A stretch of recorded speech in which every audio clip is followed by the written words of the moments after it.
podcast is a bad place to kind of launch into.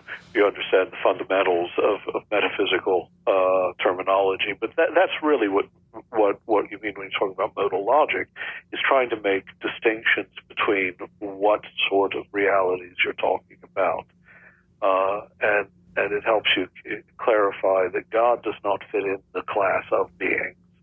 It doesn't.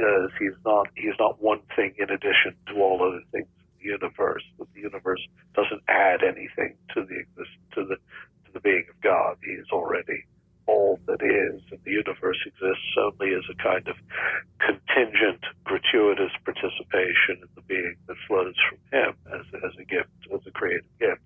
Now, that being so, logically, you're not talking about God if you're talking about a God. These are just two different. And the funny thing is, this is even understood in the ancient world before Christianity, remember.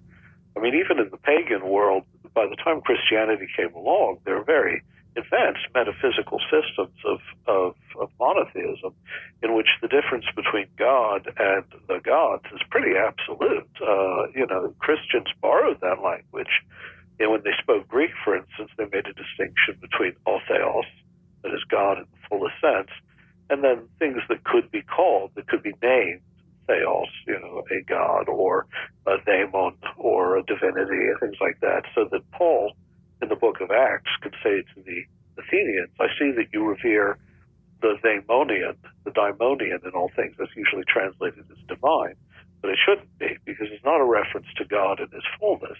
It's a reference to these sort of intermediate, created divine realities, the angels who govern the nations, say, in Jewish thought, which he would have inherited, or what the pagans understood as local divinities, or demons. So even before Christianity came along, it's just the truth of human reason that a distinction can be made between God in the full sense of God as the ground of all reality, the source of all reality, infinite actuality, infinite being, simplicity, immutability, right? That is the transcendent God from whom all things come. And then, whatever myth or religion or local culture posits as these finite spiritual powers. So for Christianity, the intellectual categories were already there. Jews and Christians alike had already made this distinction.